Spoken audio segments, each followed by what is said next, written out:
In a 10, tragic origin. There could also be more of a backstory to this character. Maybe he isn't a guy who just snapped one day. Maybe he was the product of a horrible household. Maybe he dealt with from family or in relationships that pushed him to be this kind of person. And honestly, if that is the intended William Afton backstory, that's terrifying. And while serial killers are unfortunately a reality, those that cause their victims to possess robots and then get possessed themselves so that they can only die through fire aren't really all that common in our world. But the existence of the possibility that Afton was inspired by real events that Scott read or heard about implies that there could be a real William Afton running around our world. And until Scott gives up his inspiration, if any, we're gonna be terrified about that. In at 9, kids. Now this one is at the top because I know some people would be mad if it didn't make an appearance at all, however this theory has since been disproven. The idea that Afton started killing because he lost his children seems like a reasonable excuse to go on a killing spree, however we know that he designed the Funtime animatronics with their deadly capabilities in mind, since Elizabeth bites the dust thanks to the baby animatronic before her brother bites it in 1983, the same year that William killed Charlotte. So the animatronics were designed for killing before the original missing children's incident of 1985.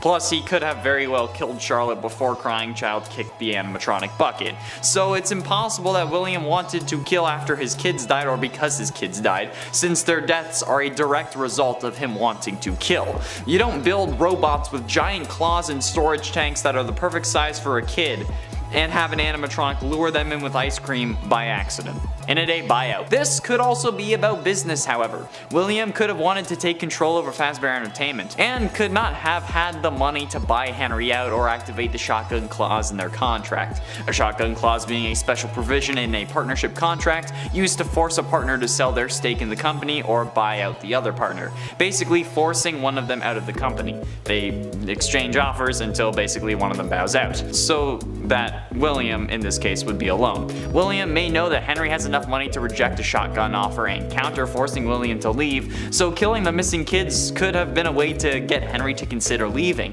And when that didn't work, he moved on to Henry's daughter Charlotte, who possessed the puppet and made everything more complicated. Or at least he did it to get him to want to leave to begin with. Henry eventually did end up leaving, since we see in FNAF World that Baby kills Henry in that game, and since she was also present in the FNAF 6 location, maybe that story still remains true. And at 7, furry. I've joked multiple times about how Afton must be a furry based on his fascination with animatronic suits, even going so far as to corrupt the Glitch Trap character specifically from FNAF VR and make Vanny wear a bunny suit. But what if it's actually true? I mean, yes, the security breach game was called Fury's Rage, but Scott made it a point to clarify that it wasn't Furry's Rage. That seems to me like he doth protest too much. Like, what other explanation is there? Vanny is a new killer, but Afton made her wear a bunny suit which already ties her to him. So what's the point of that if not to actively make a point? The man has a thing for rabbits. I don't know if it was Jessica Rabbit or maybe he ended up watching Space Jam too many times, but Afton has got to be a furry. And this could be the reason that he might have been ostracized and turned into a crazy psychotic killer that targets the same demographic that made fun of him in the first place. Luckily, this guy didn't play Pokemon Diamond, otherwise he'd be too happy to see Lopunny. And at 6, caught. There are plenty of reasons William could have started killing. He's a smart and proficient killer at this point, but have we considered the fact that he wasn't always the killer we know? Everyone has to start somewhere. So what if after doing some form of illegal or killer-like activity, he was caught and then had to take his first human life? He could have found Susie's dog on the street and then been caught by her, thus making him need to kill her too. It goes slightly against the story we've come to think, since we assume that he used her dog as a way to lure her to the back rooms and then put her in the Chica suit, but there has to be something more here that we're missing. He could have been caught by her parents maybe and had to kill them, but realized adults put up too much of a fight. Or maybe he was caught torturing the dog by his wife, who he then had to kill, driving him further down the rabbit hole, pun intended. Everything is a possibility until we know the truth. Halfway through, in at number 5, annoying. Look, I'm gonna give it to you straight.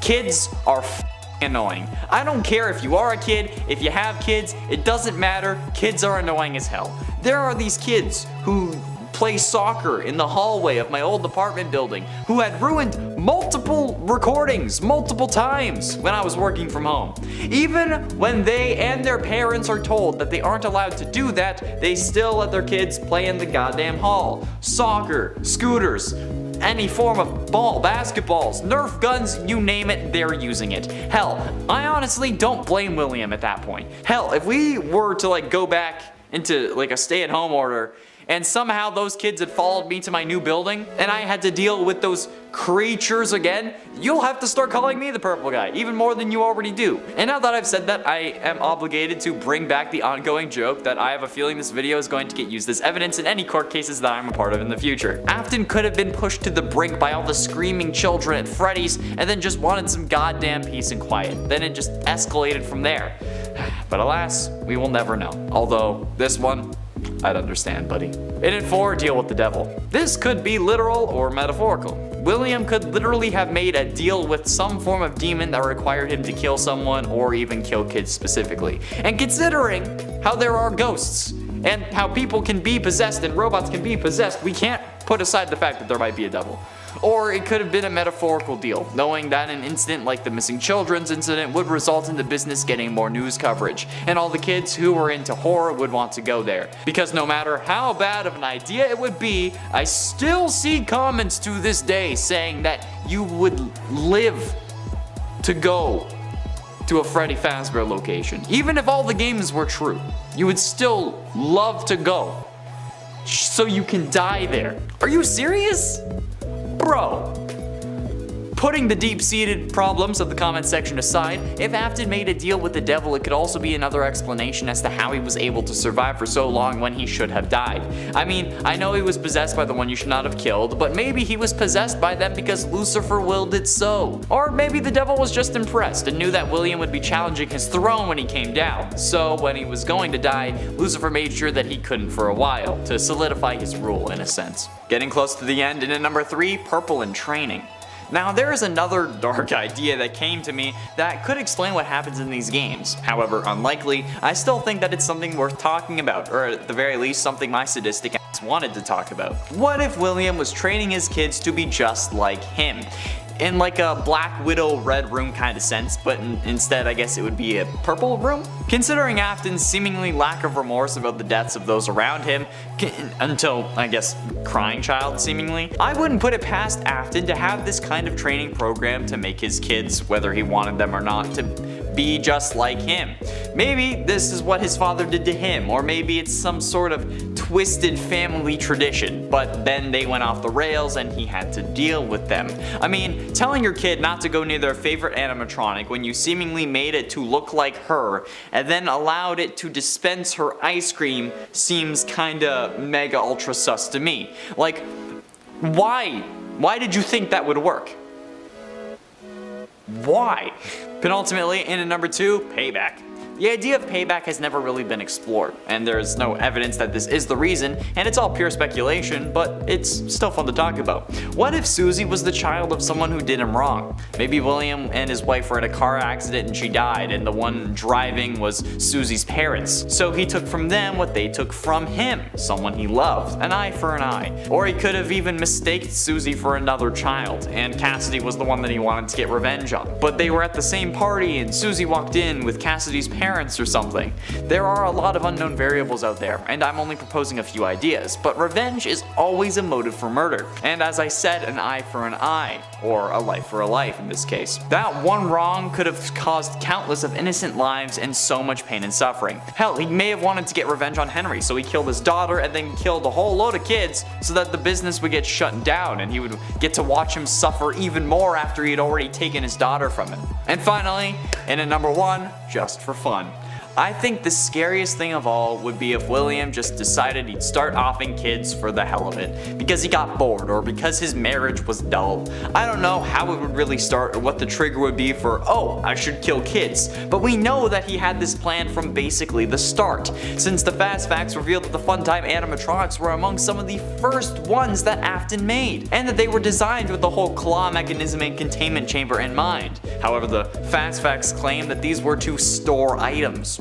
So, who knows? This could have been a plan all along. He could just be going after kids because it's fun, or he's sort of hunting them for sport in a way, or because they were an easier target. Which could be the case given how he didn't kill Henry when he was clearly the only thing stopping him from achieving everything he wanted. He could have just wanted to choose kids because they're pure and innocent. Or maybe he thought that these specific ones were sinners, like the Black Hood from season 2 of Riverdale, the last good Riverdale season. And at 10, missing children's incident. I mean, this is a fairly low-hanging fruit since it's like the inciting moment for the whole series, but I think it's worth calling out at least number 8. The missing children's incident, in case you forgot, is the infamous incident where 5 kids go missing inside of Freddy Fazbear's Pizza and are never seen again. Police investigated but were never able to find the bodies, thus they had to let their suspect, in this case William Afton, go due to a lack of evidence. However, this is one of the most horrifically painful moments that you can think of, especially if you're a parent yourself. 5 families went into Freddy Fazbear's wanting their kids to have the time of their lives in 1985, but left without their favorite people. They had the time of their lives, alright, it just so happened to also be the end of their lives. And not only that, but Afton ends up getting away with it since the police were terrible at their jobs or were getting paid off. Still not sure which one is the case in this series, but the missing children's incident is one of the most messed up things to ever happen in this series, but without it we wouldn't have the series. At least it's all fake, right? Possibly killed wife. This hasn't been confirmed as of yet, so it's currently not canon. Many people still consider William Afton offing his wife to be the story of her demise, even though technically we know nothing about her, and she could still be alive for all we know. Many people consider her to have died in either a car crash or because William killed her, and those are like the most common thoughts on the matter. Although the her dying in a car accident thing came from like a FNAF original music video that was probably using Minecraft characters that is in no way canon to the series. Like, I've had people yell at me in my DMs telling me that it's canon that she died in a car accident, but no, it's not. It's not even canon that she died, really, but the potential is still there that William was the reason she kicked the animatronic parts filled bucket. Since it's only a possibility though, it's only number 9. If it gets confirmed, I'm more than willing to bump it up higher, because like statistically speaking, your spouse is the person most likely to kill you, so she should have been on her guard. And it ain't animatronics. We can joke all we want about how Afton has a hardcore bloodlust in this series, but his desire for human destruction has been there since the start. Thanks to the fast facts found in FNAF AR's files, we learned that the Funtime robots, the ones used in Sister Location, were actually some of the first robots Afton ever made. Not exactly the first, but among the first. And that they were built with special containment chambers inside to store away items, which we all know is code for children's storage tanks, which we see the Funtimes actually have in their blueprints from FNAF 6. So this means that Afton has been wanting to kill kids since before his kids had died. Hell, even maybe before his kids were born, depending on the timeline. Which at this point is as simple as my feelings for Vanessa, which is not simple at all.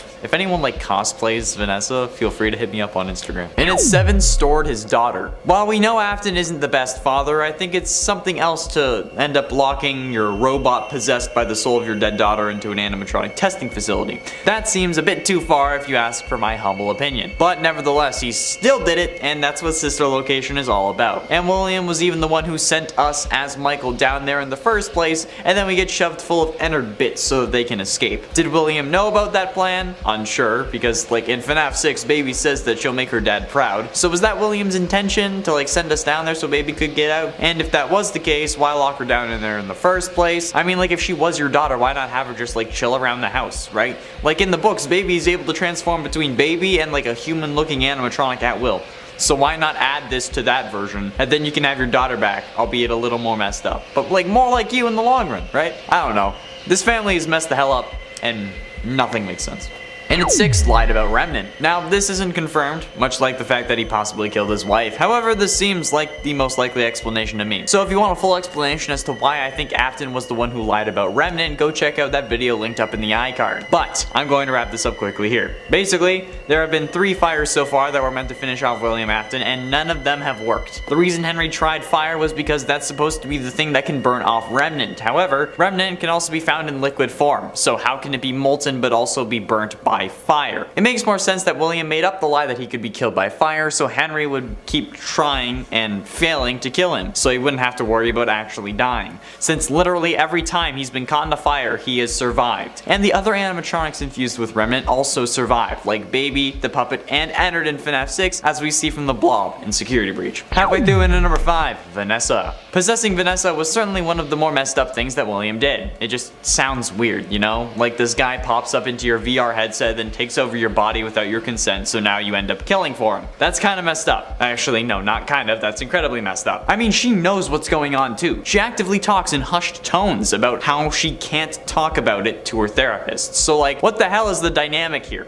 I mean, possessing someone is already pretty messed up, but then causing them to make a rabbit costume so you're still a furry is a whole other set of kinks that I don't even want to talk about. And then, she knows that there's an evil inside her, but she can't do anything about it. She fears for her life, which only makes me wonder what William has been saying to her, and she's now, with full knowledge of her darker half, willing to lock a kid in a lost and found room until the police arrive, despite never calling the police, and then lets that darker half track him down. And at 4 later that night. The Midnight Motorist minigame seems simple enough, but the true horror of this minigame comes from the implications of it. Since in the game files, the minigame is known as Later That Night. Most people akin the game to what happened after William kills Charlotte outside Fredbear's Family Diner in FNAF 2's Take Cake minigame. But if this is true, this is probably one of the scariest moments in all of FNAF history. This man just killed someone, but then goes home to his kids, reprimands his son and abuses him by locking him in his room so much that he had to break his window to escape. Plus, think of all the people driving past him,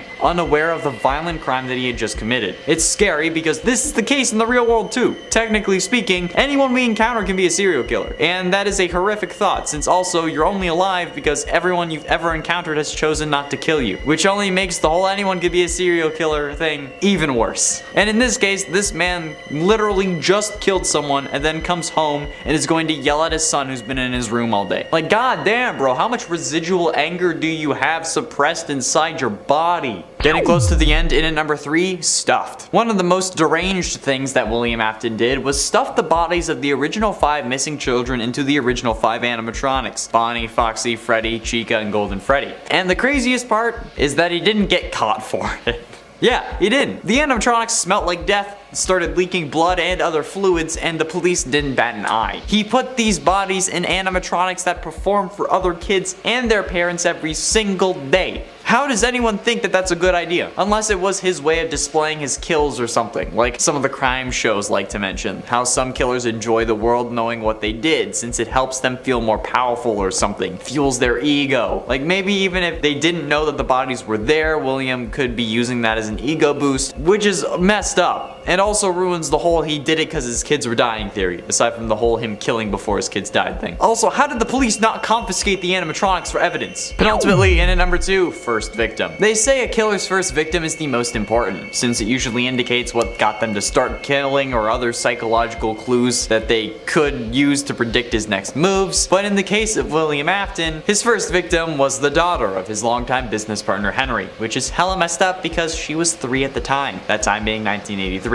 And this is the year that Afton's life started going downhill in the worst ways possible. He starts killing off kids, and then sticks with that MO throughout the rest of his criminal career. But the fact that his first victim was someone who trusted him, who didn't exactly suspect him even though her father did, is something even I fear. I'm not a parent, so I can only imagine how this must have felt. And if that was me, I'd be doing a lot more than burning down restaurants in an attempt to put that down.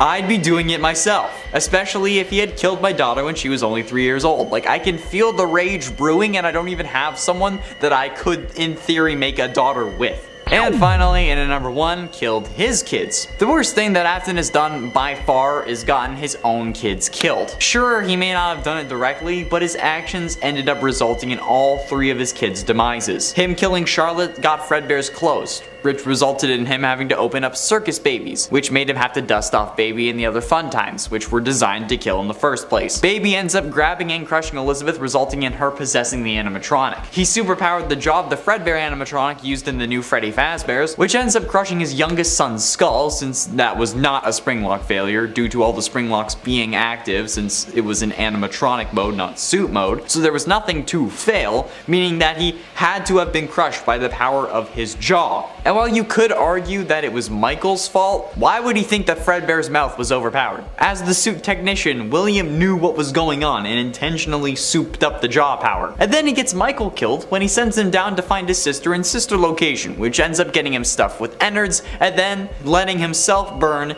in Pizzeria Simulator. So yeah, William's actions got all 3 of his kids killed just because he had to kill his business partner's daughter. And at 10, blueprints. There is no doubting what you've achieved on a technical level. These are clearly state of the art. There are just certain design choices that were made for these robots that we don't fully understand. We were hoping that you could shed some light on those. She can dance, she can sing, she's equipped with a built-in helium tank for inflating balloons right at her fingertips, she can take song requests, she can even dispense ice cream. With all due respect, those aren't the design choices we were curious about, Mr. Afton. This classic line of Afton being interrogated, I'm guessing, that plays the first time you open up Sister Location, just showcases how stupid this man is, okay? The cops know what these animatronics are capable of and what they were designed to do. And you want to know why? Because the blueprints are just readily available. This man included wireframes of a child being stuck in Funtime Freddy and just left it on his computer. What? Why would you do that? Well, that's so stupid. So when they found that, because you know obviously they're gonna search his computer, they instantly ended up being even more suspicious of him, and then they were keeping an even closer eye on him. That's also probably why he ends up starting to dress in the spring Bonnie suit even, maybe, which ultimately ends up screwing him over as well. So yeah, designing the Fun Times as killbots was definitely a bit of a mistake, but then leaving the wireframes on your computer was something even dumber, especially considering how one of them was meant to symbolize your dead wife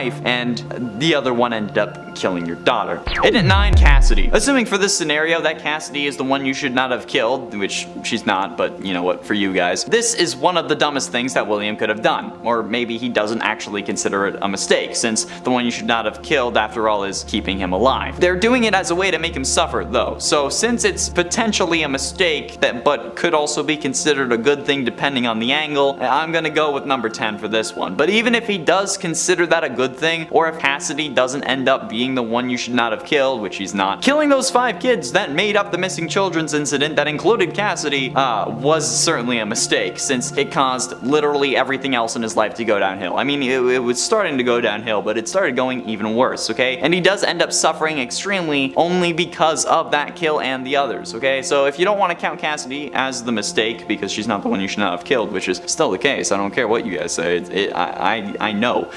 Count the missing children's incident itself as the mistake. And at 8, Charlotte. While yes, Charlotte may have been Afton's first true kill, causing his descent into madness, this is more so because of what she really turns into. Because, like, somehow, this also didn't make Henry end Afton instantly, because if he had, I would understand that. But in the games, Charlotte ends up possessing the puppet, who then gives life to the other animatronics, which causes Afton to disassemble them and then release their spirits that then scare you into your spring Bonnie suit that crushes you, and then you start going even crazier. But even discounting the game aspect of her, like, killing being a mistake, in both universes where William kills Charlotte, Henry comes after him for it, which results in what should be his death multiple times over. And not to mention how in the books specifically, unbeknownst to her, she is an animatronic robot that was meant to replace the daughter that Henry had lost, but it's also revealed that the animatronic is also, her adult form is also Baby as well, who can switch between her human and baby form at will, and then her human form doesn't remember being Baby. So yeah, Charlotte in the books also ends up being Baby, which is just a huge mistake for both Afton, Henry, and Scott Cawthon. And at 7, Henry. And while we did mention killing Charlotte, why didn't you off her dad after you realized that he knew everything? Like, why did you think that killing Charlotte would not have any consequences? Like, you killed your business partner's daughter. That's gonna be pretty obvious to him, especially when he already suspected you were up to something, hence the green bracelet that he gave her, since he was trying to take extra care to protect her and then she still died. I mean, he could have done more, but that's still a vengeful father if I've ever heard of one, okay? And he hasn't even needed vengeance at that point when he gave her the bracelet. So then, you know that he's gonna come after you, or at least seems like he will, so why didn't you kill him next? Killing Henry could have done wonders for your criminal career. I mean, yeah, the cops are already suspicious, but as long as they can't find a body, you're gonna be clear again. Like, yeah, or even if you're paying them off, you'll be fine. They won't put you away for 5 missing kids. They won't put you away for a missing father as well, especially a jury who has to be convinced beyond a reasonable doubt that you are the killer. And then without a body, there's no real forensic evidence. And again, they didn't put you away for missing kids, so like, come on, just finally off Henry, and then you'd be able to stay as yourself or even Springtrap alive and then not get burned 3 separate times. Plus your son would be alive, so yeah. Well, Michael would be, not Crying Child. And at 6, Princess Quest. The whole reason Princess Quest is a thing in Security Breach was to lock Vanessa away and prevent her from regaining control of her own body, or at least all of it. So why did William create or allow for the creation of a sort of failsafe that allows her to escape? I mean, sure, they didn't expect some random kid to come along and figure it out, maybe, but given the track record of this series and Afton's life, you'd think that maybe he would have smartened up, at least after 40 fucking years. But, cause like, this is like having a self-destruct button on a bomb, or if the Flash has like a steal all my speed button that someone can just press. It's just stupid. Like, if you want something to work, why give it a way to fail? You know?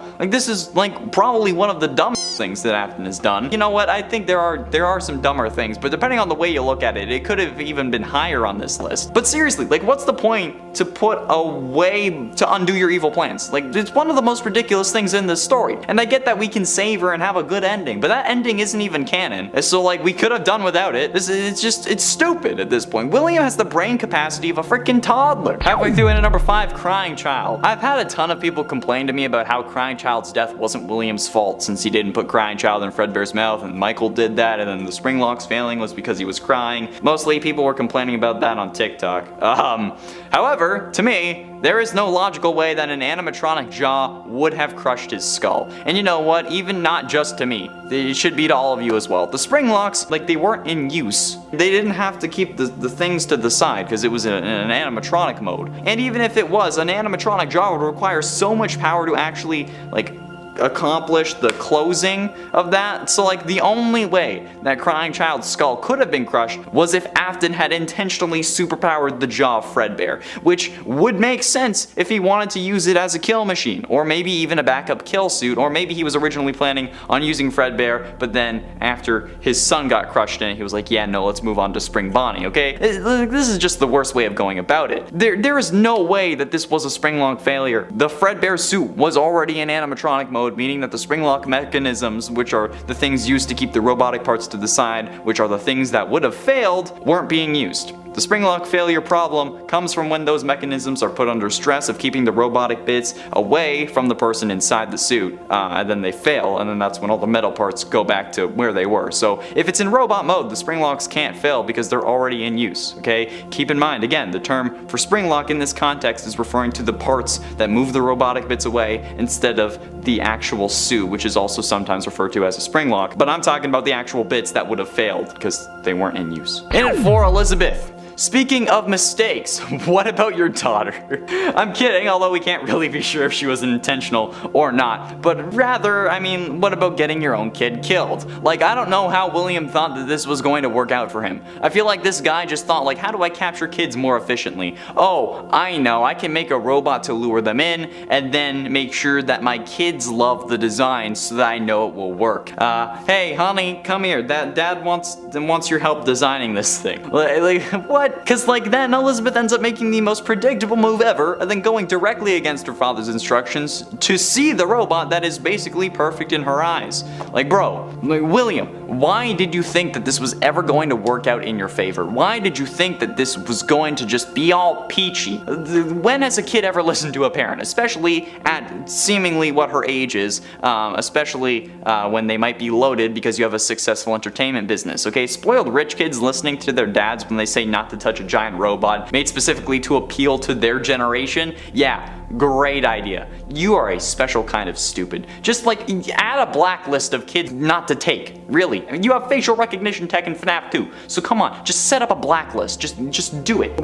Listen to the Shia LaBeouf and just do it. Getting close to the end, into number 3, animatronics. Like, how the absolute living hell did he end up getting away with this? The smell of rotting bodies would also ruin the pizza place. The heat from the animatronics insides when they're actually like moving around would also speed up decomposition, and the animatronics are in front of people every single day. They even started complaining that the animatronics were leaking blood of mucus and it was smelling like death. If this was real life and William getting away wasn't important important for the plot. He should have been caught on that and that alone instantly. Oh, we never found the bodies of these kids, but now these animatronics are leaking blood and smell like death. Huh, that's not related. Oh, they even make like bone-crushing sounds when they move. And nah, we don't need to check these out. Or maybe we should.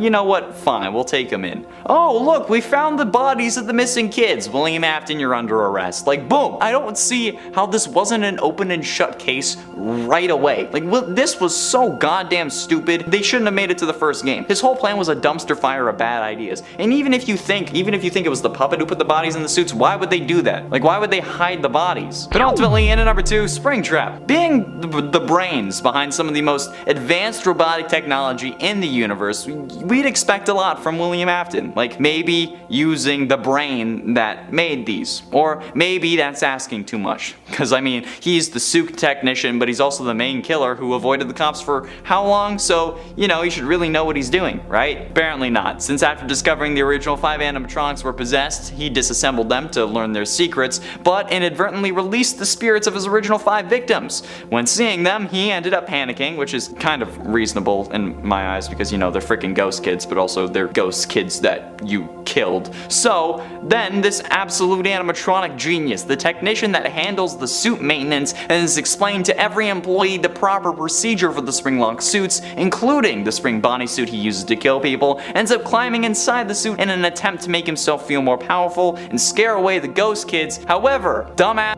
didn't notice the moisture of the room, the leaking ceiling, and just his probably sweat, which caused the spring locks that were active in this moment since it was in suit mode to fail, which would have killed him, if only. And finally, in at number 1, the Platinum Rule. The biggest mistake that William has ever made, and I will stand by this until the day I die, was the fact that he killed people in his own establishment, okay? It's unknown if this was always his intention, or maybe if he planned to kill somewhere else and then just was like, now I'll do it here. But, like, come on, who the absolute hell thinks that this is a good idea? Who in the comments wants to justify killing your prime demographic for your business? Okay, dealers don't kill their best customers. It's bad for business. So why would William think that this is a good idea? Literally go anywhere else. This is basically just killing someone in your house. Okay, it's putting unwanted and unneeded scrutiny on everything you do. You even end up getting banned from going back while the investigation is underway. It didn't help your business either, okay? You had to close the first location, resulting in you opening another one that killed your daughter, and then you had to close that one and open up a new one, which ends up getting closed, and then you get locked in a room for 30 goddamn years, okay? This one mistake leads to literally everything else in the series. You don't do that. The Platinum Rule, we learned this from Barney Stinson. Don't crap where you eat, okay? If you just don't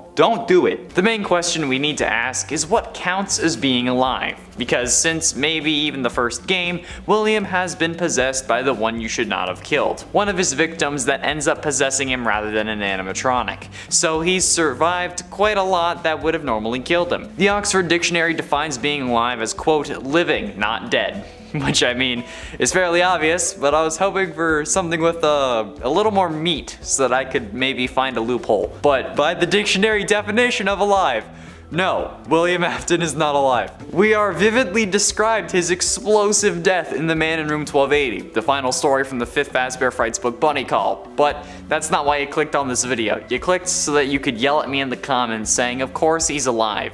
This video is pointless. Why did you do this? So maybe there's a way that I can get this video to 10 minutes after all. I mean, we could consider keeping the memory of someone alive being alive, since after all, Henry does his damnedest to make sure that everyone forgets what William did in the FNAF 6 ending, saying, quote, this place will not be remembered, and the memory of everything that started this can finally begin to fade away, as the agony of any tragedy should. But we know the memory doesn't fade, since even after the simulated pizzeria burns down, Fazbear Entertainment is still kicking, and still uses what William did to make profit and even strengthen their brand. Like how hotels will make their entire brand about being haunted if enough people say that it is, like the Queen Mary or even the Farhampton Inn from How I Met Your Mother. They made a whole virtual reality game revolving around William's axe, which features an AI version of him in the form of Springtrap, not even talking about the spirit code version of Glitchtrap. And with the special delivery service, they are also actively shipping out recreations of Springtrap to everyone, even going so far as to make alternate versions like Toxic Springtrap, Clown Springtrap, and The Curse, which I have to admit is probably the most fitting name name for the Fazbear Entertainment to give this character. But to them, it isn't a character. He's a real person, a real serial killer. That's like shipping out robotic versions of Ted Bundy or John Wayne Gacy to parents and kids. I say especially him because Clown Springtrap is definitely inspired by John Wayne Gacy, and you know, the similar target of kids. But I mean, like, how incredibly offensive would that be if a company did that in our world? They would be instantly canceled and even investigated to see if that was meant to be a warning or some kind of threat. But from what we know, nothing of the sort has happened to Fazbear Entertainment. And let's be honest, I don't think the Oxford Dictionary takes into account extreme agony possession as a contributing factor when talking about how someone is alive. So does being a sentient AI count as being alive? Well, it depends on the person and their personal definition of being alive.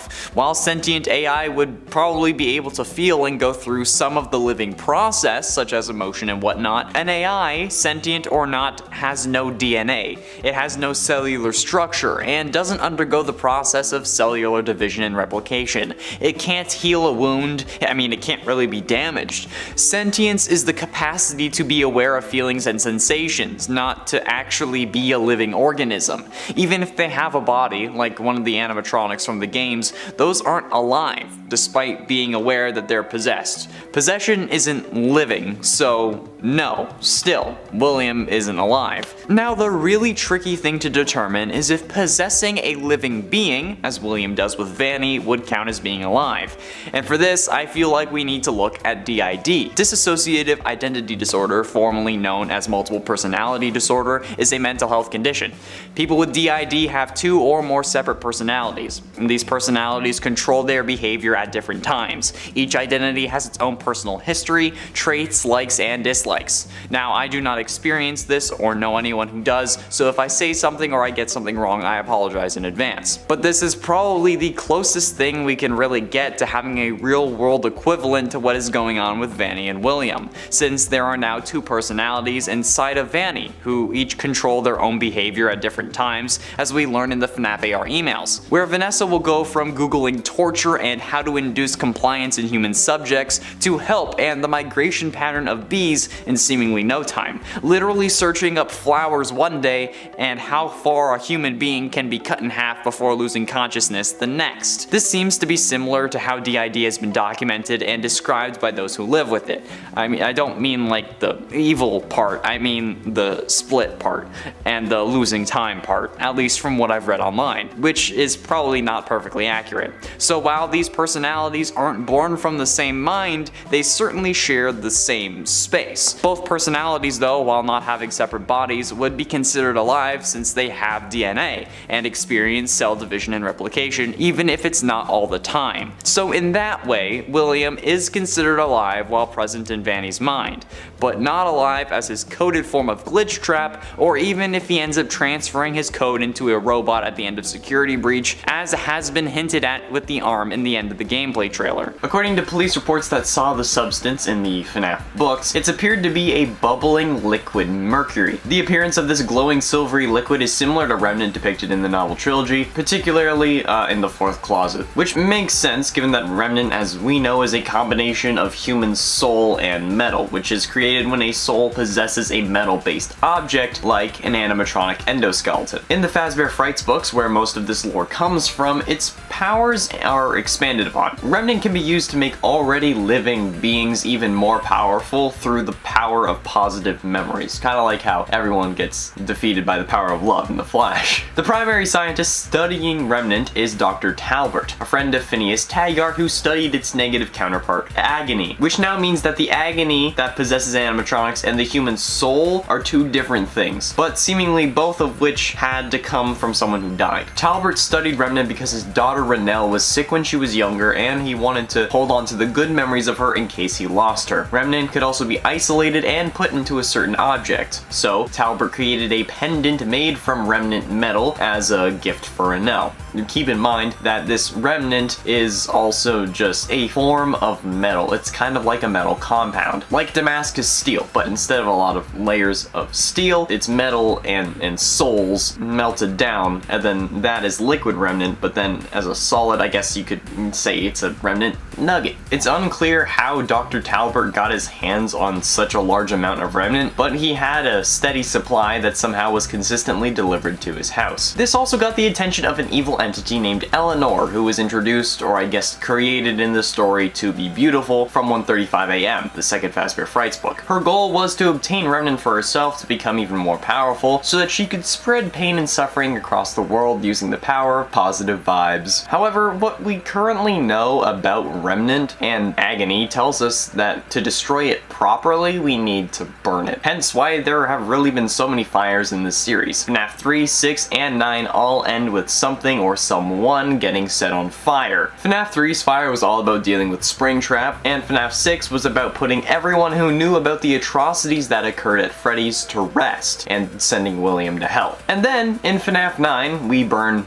Trap multiple times to get him to stop possessing Freddy, and to again try to kill him. Because Gregory is not above killing. That's a topic for another day. And this is because Henry learned that the only way to destroy Remnant and put these beings to rest was through fire. But is that really how we deal with these animatronics and people? Because like, while 9 out of 10 doctors recommend Crest Pro Health toothpaste, 3 out of 3 FNAF fires haven't worked. We have been told that fire is the only thing that is hot enough to burn off Remnant and to actually destroy it, aside from the fact that matter cannot be created nor destroyed, but it's also been described as a liquid metal. Liquid metal is a hell of a lot hotter than your typical run-of-the-mill gasoline fire, trust me, okay? I have the expertise in this department, so in essence, every single animatronic who is supposed to be set free by a cleansing fire hasn't been so far. The only time we've seen souls actually be put to rest is in FNAF 3's Happiest Day minigame, which involved no fire and just putting the souls to rest by giving them what they wanted, a birthday party. But how could that be possible? Like, Dr. Talbert wouldn't lie to us. He's researching so his little girl wouldn't die, right? Well, this is where this theory starts to blow your mind. I don't think that Dr. Talbert, as described in the FNAF Fazbear Frights books, is a real person. Or rather, I don't think that Dr. Talbert is truly his name. Let's think about it. Who else do we know with a daughter in a compromising position who would have an endless flow of remnant from an undisclosed source and a close personal friend working as his opposite? That's right, ladies and gentlemen, William frickin' Afton. William Afton, my friends, is the true identity of Dr. Talbert. William is no stranger to using aliases either. Remember Dave Miller from the Silver Eyes? Exactly. And this connection only gets stronger the more you look at it. See, Talbert's daughter ends up being impersonated by Eleanor, who in the Fazbear Frights books is, like, described to be Baby. She's described as basically Baby, just with a longer neck. So both daughters in this scenario also end up becoming Baby at some point. Renelle through being impersonated, and Elizabeth when she possessed Baby through, you guessed it, Remnant. And Talbert and Eleanor are attacked by the Stitch Wraith. What does that relate to? Perhaps the son, who is part animatronic, that's been working to undo his father's plans? Michael? Have we seen the animatronics in the games? No, so how can we take any of what's being said in the Fazbear Frights epilogues as fact? The baby blob turned out to be real, but everything else could simply be a metaphor. And Renelle might not even be meant to represent Elizabeth. It could be meant to represent Crying Child, making Eleanor Elizabeth and the Stitch Wraith Michael, and honestly, that sounds like a much more plausible solution than what's being described in these books, especially with the revelation that Gregory could, again, be a rebuilt Crying Child robot, because all these experiments with Remnant worked. If this was truly describing William and Crying Child and Michael and Elizabeth, this would make perfect sense with the story. This is like a recap of what's been going on with FNAF. FNAF 4, Crying Child dies. So William promises that he will put him back together by finding Remnant after he kills the 5 missing children and then disassembling them in FNAF 3's minigames when he releases the spirits and then gets trapped in the Springlock suit. But